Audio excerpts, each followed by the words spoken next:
Bonsoir à tous, bienvenue dans votre journal. Les titres de ce 23 juin. À la une ce soir, Michelin Solutions ne s'installera pas à Tours. Une mauvaise nouvelle qui provoque la colère des élus. Le groupe s'engage néanmoins à aider à la création de 150 emplois sur la commune.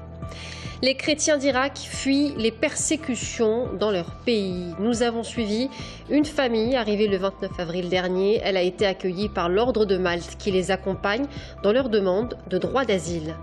Également dans notre édition ce soir, une géographie imaginaire. C'est la toute nouvelle exposition présentée au château de Tours. L'artiste Pierre de Fenouil s'est éteint en 87 et c'est la première fois qu'une rétrospective de son travail est présentée. Bonsoir à tous. C'est une star du football international qui devrait venir entraîner le Tours FC. Marco Simone, 46 ans et une grande carrière. Attaquant dans les années 90, il a joué à Paris Saint-Germain et à l'AC Milan, un joueur phare de cette équipe. Il a également évolué à l'AS Monaco qu'il a entraîné d'ailleurs en 2011 et 2012. Ancien consultant pour la télévision, plusieurs fois sacré meilleur joueur, troisième meilleur buteur italien de l'histoire en Coupe d'Europe. Marco Simone arrive ce soir à Tours. Il devrait visiter les installations du club demain après-midi. Thomas Blanc. Jusqu'à ce mardi 23 juin, veille de reprise de prépa physique, on peut le dire, on n'y voyait pas très clair au Tours FC. Quelques signatures, des jeunes principalement. Il y a eu aussi l'arrivée du nouveau bras droit du président ainsi que celle de Christophe Gardier, nouvel entraîneur des gardiens, mais toujours pas la moindre trace du nouveau coach. Mais ça, c'était avant toute cette agitation sur la toile autour de deux noms. Alain Casanova, ex-entraîneur de Toulouse, et Marco Simone, joueur emblématique des années 90, devenu consultant et entraîneur. Si le premier était pressenti pour rejoindre Christophe Gardier, avec qui il a travaillé à Toulouse, il semblerait que le choix de Tours se porte finalement sur le second. Entre Jean-Marc Ettori et Marco Simone, l'histoire est toute récente. L'entraîneur italien avait été présenté au président tourangeau en mars, via l'agent de Billy Ketkeo. Depuis, les deux hommes étaient en discussion, des discussions très avancées, si bien que l'ex-entraîneur de Lausanne sera en visite sur Tours demain. Et une visite qui devrait vraisemblablement déboucher sur la signature d'un contrat. Concernant Marco Simone, on peut d'emblée dire qu'il aura davantage marqué les esprits en tant que joueur qu'entraîneur. Après 8 saisons en Serie A au Milan AC, l'attaquant italien a joué 2 années au PSG, 3 à Monaco, puis une saison à Nice avant de terminer sa carrière en Italie. Au poste de l'entraîneur, l'Italien aura connu 2 expériences peu significatives, une première à Monaco et une seconde à Lausanne. Avec tout ça, on en aurait presque oublié la signature de Billy Ketkeo à Angers, du probable départ de Brian Bergogneau vers Nîmes. C'est en tout cas ce qu'annonce le quotidien régional Midi Libre. Et pour ce qui est des arrivées, on parle de Pierre Boubi, milieu de terrain de 31 ans, en provenance d'Auxerre. Et à la fin de ce journal, nous en parlerons avec Sylvain Thaïlandier du service des sports de la Nouvelle République. Il est notre invité de la rédaction ce soir.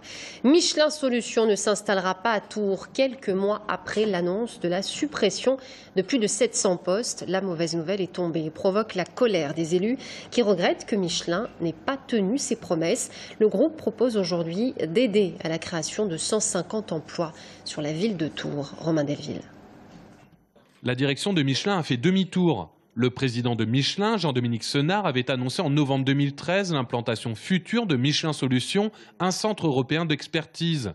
Une maigre compensation après la fermeture du site de Joué-les-Tours et la suppression de 700 emplois. Mais Michelin Solutions ne viendra pas en Touraine et les réactions politiques ne se sont pas fait attendre. Il n'y avait pas d'obligation de faire cette promesse supplémentaire, mais elle a été faite. Et elle a été faite au plus haut niveau de cette grande entreprise que les gens connaissent bien.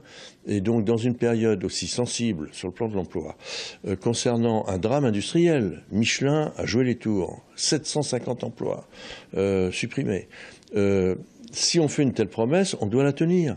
C'est qu'en octobre 2013, des élus avaient été reçus par le président de Michelin, qui s'était engagé sur l'embauche de 150 à 200 personnes, des ingénieurs et des techniciens. Ça cicatrisait pas la blessure du départ de l'usine Michelin, mais ça offrait au moins une perspective et ça montrait que Michelin continuait de créer des activités industrielles sur le territoire de Tours. Bon voilà, donc c'est particulièrement choquant de voir que 3 ans plus tard, cet engagement qui avait été pris au sommet de la direction de Michelin ne sera pas tenu. Le choc pour Laurent Baumel, la colère pour François Bonneau. Le président de la région Centre-Val de Loire souhaite de nouveau une entrevue avec la direction de Michelin pour que des engagements soient pris et respectés cette fois. Nous voulons obtenir de Michelin que les engagements pris soient tenus et que si ces engagements évoluent, ils n'évoluent absolument pas à la baisse, mais qu'on ait bien véritablement des postes qui soient à nouveau créés. C'était des postes de Michelin, c'était une activité de Michelin qui soit créée sur la Touraine. Un courrier co-signé par des élus locaux sera envoyé au siège de Clermont-Ferrand. Mais en politique comme en économie, les promesses n'engagent que ceux qui les croient. En bref, les locaux du Secours populaire d'Amboise cambriolés ce week-end. Surprenant, les voleurs ont volé 80 kilos de chocolat destinés normalement aux enfants des familles bénéficiaires. Le préjudice est estimé à 1 600 €. Il y a quelques mois, souvenez-vous, plusieurs familles des chrétiens d'Irak arrivaient en France pour fuir les persécutions dans leur pays. Nous avons suivi l'une d'entre elles, arrivée le 29 avril dernier. Elle a été accueillie par l'Ordre de Malte qui les accompagne dans leur demande de droit d'asile. Agnès Michaud. Salam, la paix. C'est cela que cette famille est venue chercher ici, en France. Des chrétiens qui étaient persécutés en Irak en raison de leur religion. J'ai été directement pris pour cible. On a mis une bombe dans mon garage qui a explosé. J'ai été gravement brûlé aux jambes et aux bras et j'ai dû être opéré plus de 9 fois. C'est pour sauver leur vie qu'ils sont partis. Aujourd'hui, ils se sont rapprochés de l'Ordre de Malte afin d'être aidés dans leur démarche. Au programme, coaching en vue de l'entretien de demande d'asile. On essaye de les mettre dans les conditions qu'elles seront pour être le plus serein possible pendant cet entretien qui est décisif puisqu'il y va un petit peu de leur destin. Ce qu'on recherche, c'est la sincérité qui va entraîner, je dirais, un peu l'intime conviction de l'officier de protection, bien que, je dirais, nos instances sont quand même très au courant de la situation, notamment de l'Irak et d'autres pays voisins, et sont très vigilantes et bienveillantes à l'égard de ces personnes qui viennent demander refuge chez nous.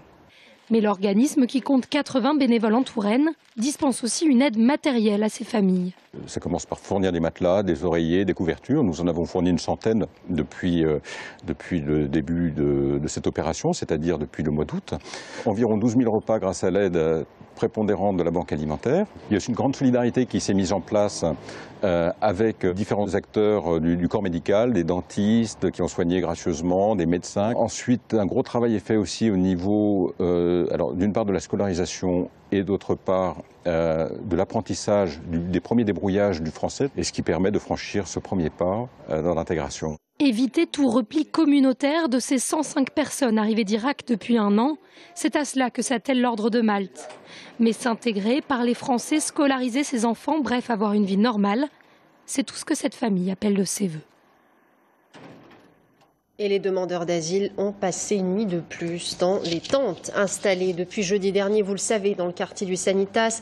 Des tentes installées par des bénévoles de l'association Chrétiens Migrants. À tout moment, ils peuvent être évacués. Le Parti communiste et le Front de gauche interpellent le maire de Tours et le représentant de l'État en Indre-et-Loire. Ce soir, ils leur demandent de mettre en place un hébergement pérenne pour les familles concernées et d'assurer la scolarité des enfants. Pour Serge Babary, la ville ne saurait se substituer à l'État. Le maire a déclaré que seule la préfecture d'Orléans était compétente. La mairie, a-t-il dit, reste en lien étroit avec les responsables associatifs. Politique à présent, la nouvelle vient de tomber. C'est donc Philippe Vigier qui mènera la liste de la droite et du centre aux élections régionales des 6 et 13 décembre prochains. Nicolas Sarkozy a convoqué cet après-midi tous les républicains de la région Centre-Val de Loire, secrétaires départementaux, députés. C'est ensuite à partir de 18 h que le bureau politique s'est réuni pour rendre sa décision. Et nous y reviendrons évidemment dans notre édition en détail demain soir. Le CHU de Tours a enfin pu acquérir le débitmètre, 60 000 € grâce aux dons récoltés par la Fondation Rabelais. Le débitmètre, cet appareil qui mesure le débit sanguin dans les vaisseaux qui irriguent les organes. Un outil précieux pour la réussite d'une greffe. Le centre de transplantation hépatique du CHU de Tours joue ainsi dans la cour des grands. Il est le 2e centre en France, après Lyon, à réaliser un nombre de greffes important. Audrey Champigny. Moins d'1 an après le début de la souscription publique, le résultat, c'est lui, le débitmètre, désormais propriété à part entière du CHU de Tours et baptisé affectueusement Jean-Yves. 60 000 € auront été nécessaires pour en faire l'acquisition et aujourd'hui la présidente de la Fondation Rabelais se félicite de la grande générosité des donateurs. Qui n'a pas eu dans sa famille une personne qui a eu un problème, qui est venue à l'hôpital, qui a vu ce qui s'y passait, qui a vu qu'il faut aider pour qu'il y ait de nouveaux matériels, pour que les équipes soignantes soient plus entourées. Et vraiment, moi, j'y ai cru tout de suite. Je me suis dit, il faut faire quelque chose. Les gens ne peuvent pas être insensibles à ça. Le débitmètre sert à mesurer le débit sanguin dans les vaisseaux qui irriguent les organes. Cela permet ainsi d'optimiser l'apport sanguin des organes à greffer. Un outil précieux donc pour le CHU de Tours, deuxième centre de transplantation hépatique en France. Un centre doit d'abord se féliciter de la qualité de ses résultats. Donc le débitmètre est une petite pierre qui améliore les résultats de nos greffes, de notre investissement vis-à-vis des malades. Et donc c'est à ce point de vue-là que je pense qu'on devient plus attractif du fait de l'amélioration de la qualité de nos résultats. Une avancée majeure pour tous les malades en attente d'une greffe, mais aussi un gage d'excellence pour les patients qui n'ont désormais plus besoin de faire des kilomètres pour être soignés. Cette proximité-là, en plus, quand elle est un outil universitaire, je veux dire qu'il faut se battre pour le garder, le conserver et continuer à faire que ceux qui sont le meilleur à l'intérieur puissent se développer. Depuis janvier 2015, au CHU de Tours, le débitmètre a déjà servi dans 43 transplantations hépatiques. Une géographie imaginaire, c'est la toute nouvelle exposition présentée au Château de Tours. L'artiste Pierre de Fenouil s'est éteint en 87 et c'est la première fois qu'une rétrospective de son travail est exposée.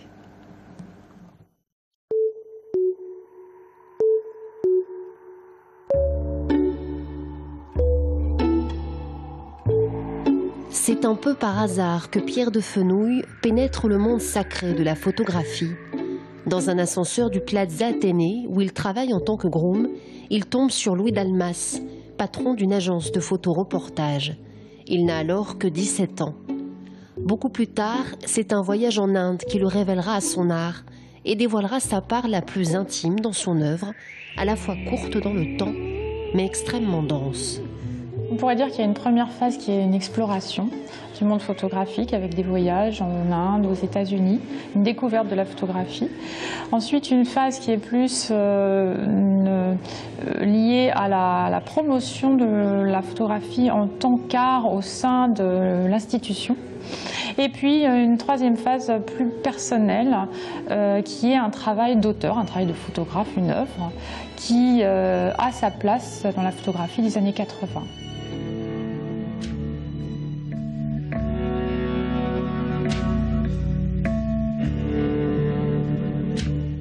Paysagiste, Pierre de Fenouil aime marcher et regarder le temps passer. La nature est l'objet de sa contemplation. Mais il veut également retranscrire l'intimité de ceux qu'il capture, l'histoire des hommes et celle des monuments. Une recherche mystique.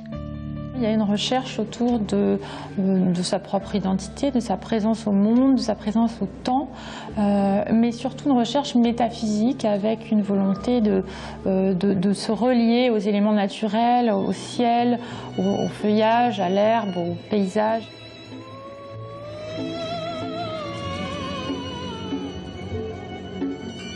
Un photographe constamment en quête, Pierre de Fenouil n'a en fait jamais cessé ses recherches autour du phénomène photographique.